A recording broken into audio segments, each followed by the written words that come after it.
வணக்கம் நண்பர்களே. கோர்சஸ் இன் தமிழ் யூடியூப் சேனலுக்கு உங்களை மீண்டும் வரவேற்கிறோம். போன லெசன்ல ஒரு ஃபைனான்ஸ் மேனேஜரோட வேலைகள் என்ன, ஃபைனான்ஷியல் மேனேஜ்மெண்ட்டுக்கும் மற்ற டிபார்ட்மெண்ட்ஸ்க்கும் என்ன சம்பந்தம்னு எல்லாம் பார்த்தோம். இப்போ இந்த லெசன் 3ல ஒரு பிசினஸ்க்கு எங்கிருந்து பணம் கிடைக்கும், அதாவது சோர்சஸ் ஆஃப் ஃபைனான்ஸ் பத்தி டீடைலா பார்க்க போறோம். வாங்க லெசன்குள்ள போலாம். 3.1 Introduction. ஒரு பிசினஸ்க்கு தேவையான பணத்தை எங்கிருந்து பெறலாம், அதாவது ஃபைனான்ஷியல் ரிக்வயர்மெண்ட்ஸை எங்கிருந்து பூர்த்தி செய்யலாம் என்பதை பொறுத்து அந்த சோர்சஸை கீழ்க்கண்ட மாதிரி பிரிக்கலாம். 1. அக்கார்டிங் டு பீரியட், காலத்தின் அடிப்படையில். லாங் டேர்ம் சோர்சஸ், நீண்ட காலத்துக்கு பயன்படும் நிதி ஆதாரங்கள். உதாரணமா shares, debentures, long term loans போன்றவை. ஷார்ட் டேர்ம் சோர்சஸ், குறுகிய காலத்துக்கு பயன்படும் நிதி ஆதாரங்கள். உதாரணமா advances from commercial banks, public deposits, advances from customers மற்றும் ட்ரேட் கிரெடிட்டர்ஸ் போன்றவை. 2. அக்கார்டிங் டு ஓனர்ஷிப், உரிமையின் அடிப்படையில். ஓன் கேபிட்டல், பிசினஸ் உரிமையாளர்களின் சொந்த முதலீடு. உதாரணமா ஷேர் கேபிட்டல், ரிட்டெய்ன்ட் ஏர்னிங்ஸ் மற்றும் சர்ப்ளஸஸ் போன்றவை. பாரோட் கேபிட்டல், கடன் வாங்கப்பட்ட பணம். உதாரணமா டிபென்ச்சர்ஸ், பப்ளிக் டெபாசிட்ஸ், லோன்ஸ் போன்றவை. 3. According to the source of generation, உருவாக்கப்பட்ட மூலத்தின் அடிப்படையில். இன்டர்னல் சோர்சஸ், பிசினஸ்க்கு உள்ளேயே இருந்து உருவாகும் நிதி ஆதாரங்கள். உதாரணமா ரிட்டெய்ன்ட் ஏர்னிங்ஸ் மற்றும் டிப்ரிஷியேஷன் ஃபண்ட்ஸ். எக்ஸ்டர்னல் சோர்சஸ், பிசினஸ்க்கு வெளியே இருந்து பெறப்படும் நிதி ஆதாரங்கள். உதாரணமா ஷேர்ஸ், டிபென்ச்சர்ஸ், லோன்ஸ் போன்றவை. 4. According to the type of financing, நிதி வகையின் அடிப்படையில். செக்யூரிட்டி ஃபைனான்சிங், செக்யூரிட்டிஸ் மூலமா நிதி திரட்டுவது. உதாரணமா ஷேர்ஸ் மற்றும் டிபென்ச்சர்ஸ். இன்டர்னல் ஃபைனான்சிங், பிசினஸ்க்கு உள்ளேயே இருந்து நிதி திரட்டுவது. உதாரணமா டிப்ரிஷியேஷன் ஃபண்ட்ஸ் மற்றும் ரிட்டெய்ன்ட் ஏர்னிங்ஸ். லோன் ஃபைனான்சிங், கடனாக பணம் பெறுவது. உதாரணமா ஷார்ட் டேர்ம் மற்றும் long term loans. 3.2 Security Financing. Security ஃபைனான்சிங்னா ஷேர்ஸ் அல்லது டிபென்ச்சர்ஸ் மாதிரி செக்யூரிட்டிஸை வெளியிட்டு பணம் திரட்டுவது. 3.2.1 Shares. ஒரு ஷேரை எப்படி சொல்லலாம்னா, ஒரு கம்பெனியோட ஷேர் கேபிட்டலை பல யூனிட்களா பிரிச்சிருப்பாங்க. அதுல ஒரு யூனிட் தான் ஒரு ஷேர். கம்பெனிஸ் ஆக்ட்ல செக்ஷன் 246 படி, அதாவது ஒரு கம்பெனியோட கேபிட்டல்ல ஒரு பகுதி தான் ஷேர். இது ஸ்டாக்கையும் உள்ளடக்கும். ஸ்டாக்குக்கும் ஷேருக்கும் வித்தியாசம் இருந்தா தவிர. ஒரு பப்ளிக் கம்பெனி முக்கியமா 2 வகையான ஷேர்ஸை வெளியிடும். அவைகள்: 1. Preference shares. 2. Equity shares. ஷேரை வச்சிருக்கிறவரை ஷேர் ஹோல்டர்னு சொல்லுவாங்க. அவர் பிசினஸ்ல பணம் இன்வெஸ்ட் பண்ணதுக்காக கம்பெனி கிட்ட இருந்து டிவிடெண்ட் பெறுவாரு. ஆனா டிவிடெண்ட் பேமெண்ட் லீகலி கம்பல்சரி கிடையாது. போர்ட் ஆஃப் டைரக்டர்ஸ்க்கு டிவிடெண்டை டிக்ளேர் பண்ற பவர் இருக்கு. இது ஆனுவல் ஜெனரல் மீட்டிங்ல ஷேர் ஹோல்டர்ஸ் முன்னாடி டிக்ளேர் செய்யப்படும். ஷேர் ஹோல்டர்ஸ் டிவிடெண்டை குறைக்கலாம், ஆனா அதிகரிக்க முடியாது. Preference shares. மீனிங், பிரெஃபரன்ஸ் ஷேர்ஸ்னா மத்த வகையான ஷேர்ஸை விட சில முன்னுரிமை உரிமைகளை கொண்ட ஷேர்ஸ்னு அர்த்தம். அவைகள்: 1. ஃபிக்ஸ்டு டிவிடெண்ட் பெறுவதில் முன்னுரிமை. 2. கம்பெனியை வைண்டிங் அப் பண்றப்ப, அதாவது மூடும்போது கேபிட்டலை திருப்பி பெறுவதில் மத்த ஷேர்ஸை விட முன்னுரிமை. Types. Preference sharesல இந்த வகைகள் இருக்கு. 1. Cumulative. 2. Non-cumulative. 3. Participating. 4. Non-participating. 5. Redeemable. 6. Irredeemable. Cumulative preference shares. இந்த ஷேர்ஸுக்கான டிவிடெண்ட் செலுத்தப்படும் வரை சேர்ந்து கொண்டே இருக்கும். சேர்ந்துள்ள டிவிடெண்ட் மத்த எந்த கிளாஸ் ஆஃப் ஷேர்ஸ் ஹோல்டர்களுக்கும் ப்ராஃபிட்ஸ்ல இருந்து பணம் செலுத்துறதுக்கு முன்னாடி செலுத்தப்படும். நான் கியூமுலேட்டிவ் பிரெஃபரன்ஸ் ஷேர்ஸ், ஒரு குறிப்பிட்ட வருஷத்துல ப்ராஃபிட்ஸ் இல்லனா டிவிடெண்ட் கோரற உரிமை காலாவதி ஆகிடும். அதாவது அரியர்ஸ் ஆஃப் டிவிடெண்டை கோர அவங்களுக்கு உரிமை இல்லை. பார்ட்டிசிபேட்டிங் பிரெஃபரன்ஸ் ஷேர்ஸ், இவங்களும் ஈக்விட்டி ஷேர் ஹோல்டர்ஸ்க்கு ஒரு ஃபிக்ஸ்ட் ரேட்ல டிவிடெண்ட் செலுத்தியதுக்கு அப்புறம் மிச்சம் இருக்கும் சர்ப்ளஸ் ப்ராஃபிட்ஸ்ல ஒரு பங்கை பெறுவாங்க. நான் பார்ட்டிசிபேட்டிங் பிரெஃபரன்ஸ் ஷேர்ஸ், இவங்களுக்கு மேல சொன்ன ரைட்ஸ் கிடையாது. ரிடீமேபிள் பிரெஃபரன்ஸ் ஷேர்ஸ், இந்த ஷேர்ஸை கம்பெனியோட லைஃப் டைம்லேயே திருப்பி பெற முடியும். இரிடீமபிள் பிரெஃபரன்ஸ் ஷேர்ஸ், இந்த ஷேர்ஸை கம்பெனி லிக்விடேஷனுக்கு போகும்போது, அதாவது முழுசா மூடும்போது மட்டும்தான் ரிடீம் பண்ண முடியும். Merits of preference shares. Preference shares மூலமா ஃபைனான்சிங் பண்றது ஃபிளெக்சிபிள். ஏன்னா டிவிடெண்ட் பேமெண்ட் ஒரு லீகல் ஆப்ளிகேஷன் கிடையாது. ஏர்னிங்ஸ் குறைந்தாலோ அல்லது கம்பெனியோட ஃபைனான்ஷியல் கண்டிஷன் சரியில்லைனா கம்பெனி டிவிடெண்டை செலுத்தாம விடலாம். பிரெஃபரன்ஸ் ஷேர்ஸுக்கு ஒரு இறுதி மெச்சூரிட்டி டேட் கிடையாது. இது கம்பெனிக்கு நல்ல ஃபிளெக்சிபிலிட்டியை கொடுக்குது, கூடவே சரியான ஃபைனான்ஷியல் பிளானிங்க்கு உதவும். பிரெஃபரன்ஸ் ஷேர்ஸ் கம்பெனியோட ஈக்விட்டி பேஸை உருவாக்கும். அதனால கம்பெனியோட ஃபைனான்ஷியல் பொசிஷனை பலப்படுத்தும். பிரெஃபரன்ஸ் ஷேர் கேபிட்டல், டிபென்ச்சர் ஹோல்டர்ஸுக்கு ஒரு குஷன் மாதிரி. இது கம்பெனி அதிக டிபென்ச்சர் இன்ட்ரெஸ்ட் ரேட் செலுத்துறதுல காப்பாற்றும். பிரெஃபரன்ஸ் ஷேர் ஹோல்டர்ஸ்க்கு கம்பெனியோட அசெட்ஸ் மேல எந்த சார்ஜும் கிடையாது. பிரெஃபரன்ஸ் ஷேர்ஸுக்கு ஒரு ஃபிக்ஸ்ட் ரேட் ஆஃப் டிவிடெண்டுக்கு உரிமை உண்டு. பிரெஃபரன்ஸ் ஷேர் ஹோல்டர்ஸ் தங்களோட இன்ட்ரெஸ்டை நேரடியா பாதிக்கிற ரெசல்யூஷன்ஸ்க்கு மட்டும்தான் வோட் பண்ண முடியும். அதனால அவங்க இப்போ இருக்கிற கண்ட்ரோல் பேட்டர்னை கலைக்க முடியாது. ஈக்விட்டி ஷேர்ஸ் போன்ற மற்ற கேபிட்டல் சோர்சஸோட ஒப்பிடும்போது பிரெஃபரன்ஸ் ஷேர்ஸ் மூலமா ஃபைனான்சிங் பண்றது குறைவான செலவு கொண்டது. பிரெஃபரன்ஸ் ஷேர்ஸ் குறைவான ரிஸ்கோட அதிக ரேட் ஆஃப் ரிட்டர்ன் விரும்புற இன்வெஸ்டர்ஸ்க்கு ரொம்பவே பயனுள்ளது. கம்பெனி தன்னோட சர்ப்ளஸ் ஃபண்ட்ஸை கம்பெனிஸ் ஆக்டோட ப்ரொவிஷன்ஸ் படி ரிடீமேபிள் பிரெஃபரன்ஸ் ஷேர்ஸை ரிடீம் பண்றதுக்கு பயன்படுத்தலாம். Demerits of preference shares. Preference dividend taxation பர்பஸ்க்கு ஒரு எக்ஸ்பென்ஸா டிடக்டபிள் கிடையாது. பிரெஃபரன்ஸ் ஷேர்ஸ் கியூமுலேட்டிவ் வகையா இருந்தா கம்பெனியோட எக்விட்டி ஷேர் ஹோல்டர்ஸ்க்கு எதுவும் செலுத்துறதுக்கு முன்னாடி அரியர்ஸ் ஆஃப் டிவிடெண்டை கிளியர் பண்ணணும். லாபம் குறைவா இருந்தும் டைரக்டர்ஸ் பிரெஃபரன்ஸ் ஷேர் ஹோல்டர்ஸ்க்கு தொடர்ந்து டிவிடெண்ட் செலுத்திட்டு இருந்தா பிரெஃபரன்ஸ் ஷேர்ஸ் கம்பெனியோட இன்சால்வென்சிக்கு திவாலாக வழிவகுக்கலாம். Equity shares. இந்த ஷேர்ஸுக்கு எந்த முன்னுரிமை உரிமையும் கிடையாது. கம்பெனி வைண்டிங் அப் ஆகும்போது டிவிடெண்ட் மற்றும் கேபிட்டல் ரீபேமெண்ட் விஷயத்துல இவங்க பிரெஃபரன்ஸ் ஷேர்ஸுக்கு அடுத்த ரேங்க்ல இருப்பாங்க. இந்த ஷேர்ஸுக்கான டிவிடெண்ட் ரேட் ஃபிக்ஸ்ட் கிடையாது. ஈக்விட்டி ஷேர் ஹோல்டர்ஸ் நல்லா போற காலத்துல நல்ல டிவிடெண்ட்ஸை என்ஜாய் பண்ணுவாங்க. அதே சமயம் கஷ்ட காலத்துல எதுவும் கிடைக்காம போற ரிஸ்கையும் ஃபேஸ் பண்ணுவாங்க. ஈக்விட்டி ஷேர் ஹோல்டர்ஸ் ஏஜிஎம்ல வோட் பண்ண உரிமை இருக்கிறதுனால கம்பெனியை கண்ட்ரோல் பண்ண முடியும். அதிகமான ரிட்டர்னுக்கு ரிஸ்க் எடுக்க விரும்புறவங்களும் கம்பெனியோட மேனேஜ்மெண்ட்ல கண்ட்ரோல் பண்ண விரும்புறவங்களும் ஈக்விட்டி ஷேர்ஸை ப்ரிஃபர் பண்ணுவாங்க. Merits of equity shares. Equity shares மூலமா ஃபைனான்சிங் பண்றது கம்பெனிக்கு எந்த பர்டனும் கொடுக்காது. ஏன்னா டிவிடெண்ட் பேமெண்ட் ப்ராஃபிட்ஸ் அவைலபிலிட்டியையும் டைரக்டர்ஸோட டிஸ்கிரிஷனையும் பொறுத்தது. ஈக்விட்டி ஷேர்ஸுக்கு கம்பெனியோட ஆசெட்ஸ் மேல எந்த சார்ஜும் கிடையாது. கேபிட்டல் ஈக்விட்டி ஷேர்ஸ் மூலமா திரட்டப்பட்டால் அது கம்பெனியோட லைஃப் டைம்ல ரிபேயபிள் கிடையாது. இது கம்பெனி வைண்டிங் அப் ஆகும்போது மட்டும்தான் ரிபேயபிள். இது கம்பெனியோட ஃபைனான்ஷியல் பிளானிங்க்கு உதவியா இருக்கும். கம்பெனி கஷ்ட காலத்துல லாசஸ் அதிகமாகிற ரிஸ்கை ஃபேஸ் பண்ணாது. ஈக்விட்டி ஷேர்ஸ் மூலமா ஃபைனான்சிங் பண்றது கம்பெனிக்கு அதோட ப்ராஃபிட்ஸை பயன்படுத்துறதுல போதுமான ஃபிளெக்சிபிலிட்டியை கொடுக்குது. ஏன்னா டிவிடெண்ட் பேமெண்ட் அல்லது பிரின்சிபல் ரீபேமெண்ட் இரண்டும் கம்பல்சரி கிடையாது. Demerits of equity shares. Equity shares மூலமா ஃபைனான்சிங் பண்றது பிரெஃபரன்ஸ் அல்லது டெபென்ச்சர் ஃபைனான்சிங்கோட ஒப்பிடும்போது அதிக செலவு கொண்டது. ஈக்விட்டி ஷேர் ஹோல்டர்ஸோட எக்ஸ்பெக்டேஷன் அதிகமாக இருக்கலாம். ஈக்விட்டி ஷேர் ஹோல்டர்ஸ் எளிதாக கம்பெனியோட கண்ட்ரோலை மேனிப்புலேட் பண்ண முடியும். கன்சர்வேட்டிவ் மேனேஜ்மெண்ட் பெரும்பாலும் அடிஷனல் ஃபண்ட்ஸ் திரட்ட ஈக்விட்டி ஷேர்ஸை வெளியிடுவதை தவிர்ப்பாங்க. ஏன்னா கண்ட்ரோல் ரொம்பவும் ஈக்விட்டி ஷேர் ஹோல்டர்ஸ் கையில போயிடும்னு பயப்படுவாங்க. ஈக்விட்டி கேபிட்டல் மேல அதிகமா ரிலையன்ஸ் வச்சா கம்பெனி ஓவர் கேபிட்டலைசேஷன் ஆக வாய்ப்பு இருக்கு. அண்டர் ரைட்டிங் மற்றும் ஈக்விட்டி ஷேர் கேபிட்டலை டிஸ்ட்ரிபியூட் பண்ற காஸ்ட் பொதுவாக பிரெஃபரன்ஸ் ஷேர் கேபிட்டல் மற்றும் டிபென்ச்சரை விட அதிகமாக இருக்கும். 3.2.2 டிபென்ச்சர்ஸ். ஒரு டெபென்ச்சர்னா ஒரு கம்பெனியிலிருந்து ஒரு டெப்டுக்கான எவிடன்ஸா இஷ்யூ பண்ற ஒரு டாக்குமெண்ட். இது கம்பெனியோட ஆசெட்ஸ் மேல சார்ஜ் இருக்கலாம் அல்லது இல்லாமலும் இருக்கலாம். இது ஒரு கம்பெனியோட சீலோட இஷ்யூ செய்யப்படும் ஒரு சர்டிபிகேட். இது ஹோல்டர்ஸுக்கு கம்பெனி தர வேண்டிய கடனை உறுதி செய்யும். கம்பெனிஸ் ஆக்ட் படி டெபென்ச்சர்ங்கிற டேர்ம்ல debenture stock, bonds, and any other securities of a company, whether constituting a charged on the assets of the company or not, ஆகியவை அடங்கும். Types of debentures. Naked debentures. இந்த வகை debentures-க்கு கம்பெனியோட assets மேல எந்த சார்ஜும் கிடையாது. Mortgage debentures. இந்த debentures கம்பெனியோட assets மேல ஒரு mortgage அல்லது சார்ஜ் மூலமா செக்யூர்ட் ஆயிருக்கும். Convertible debentures. இந்த debentures குறிப்பிட்ட terms படி கம்பெனியோட equity shares-ஆ மாத்த முடியும். Non-convertible debentures. Merits. 1. டிபென்ச்சர் ஒரு குறிப்பிட்ட காலத்துக்கு கம்பெனிக்கு ஃபண்ட்ஸை வழங்கும்.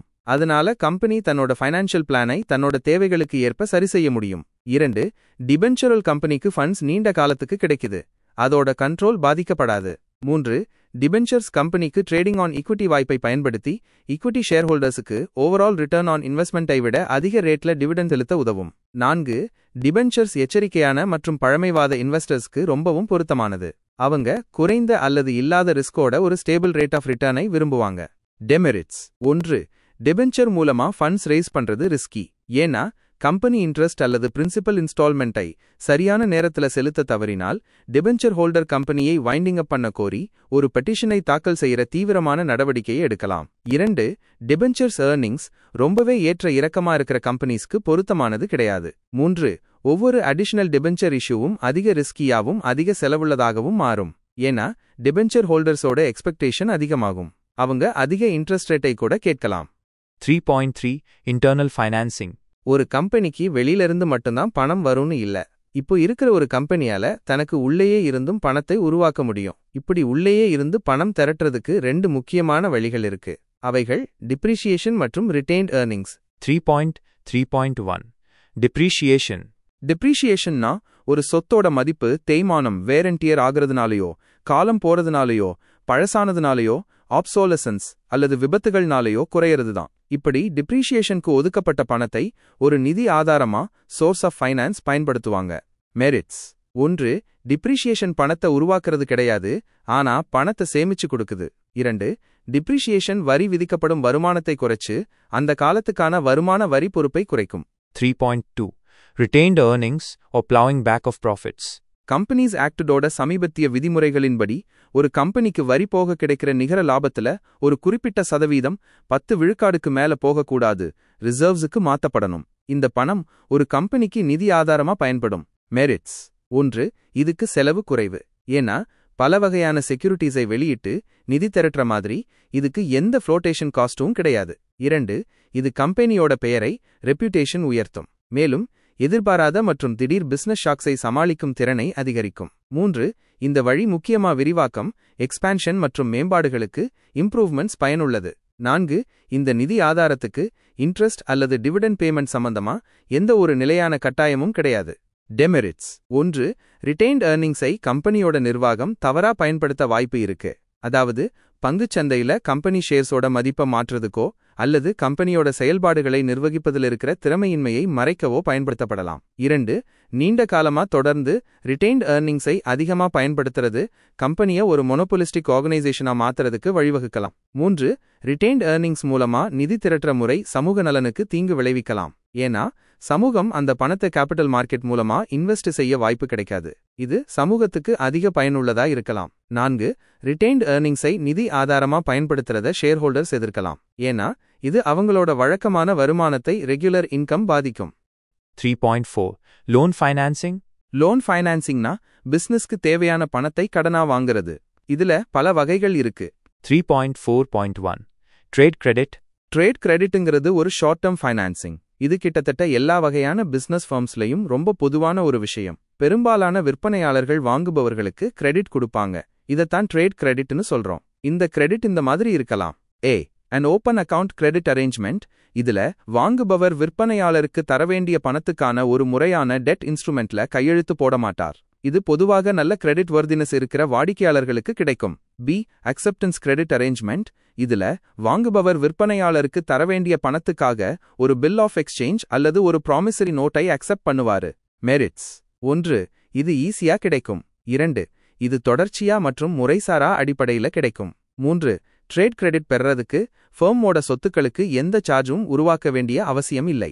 4. இது ரொம்பவே ஃப்ளெக்சிபிள். ஏன்னா ஃபர்ம் எந்த நோட்லையும் கையெழுத்து போட வேண்டியதில்ல, செக்யூரிட்டிஸை பிளெட்ஜ் பண்ண வேண்டியதில்ல அல்லது கடுமையான பேமெண்ட் ஷெட்யூலை கடைபிடிக்க வேண்டியது இல்ல. டெமெரிட்ஸ். 1. சில சமயம் ட்ரேட் கிரெடிட்டோட செலவு ரொம்ப அதிகமாக இருக்கலாம். 2. தாராளமான ட்ரேட் கிரெடிட் கிடைக்கிறது ஒரு ஃபர்மை அதிகமா ஓவர் ட்ரேடிங் பண்ண தூண்டலாம். இது அப்புறமா அந்த ஃபர்முக்கு ரொம்ப ஆபத்தானதா மாறலாம். 3.4.2 Commercial banks. கமர்ஷியல் பேங்க்ஸ் கீழ்க்கண்ட வடிவங்கள்ல கடன்களை கொடுக்கும். 1. லோன்ஸ். ஒரு லோனுங்கிறது செக்யூரிட்டியோடவோ அல்லது இல்லாமலோ கொடுக்கப்படும் ஒரு வகை அட்வான்ஸ். இது ஒரு ஃபிக்ஸ்டு பீரியடுக்கு ஒரு அக்ரீட் ரேட் ஆஃப் இன்ட்ரெஸ்ட்ல கொடுக்கப்படும்.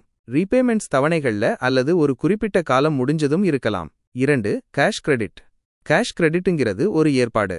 இதன் மூலம் ஒரு பேங்கர் தன்னோட வாடிக்கையாளருக்கு ஒரு குறிப்பிட்ட லிமிட் வரைக்கும் பணம் எடுக்க அனுமதிப்பார். இது பொதுவாக பேங்க்ல அடமானம் அல்லது பிளெட்ஜ் செய்யப்பட்ட பொருட்களுக்கு எதிரா வழங்கப்படும்.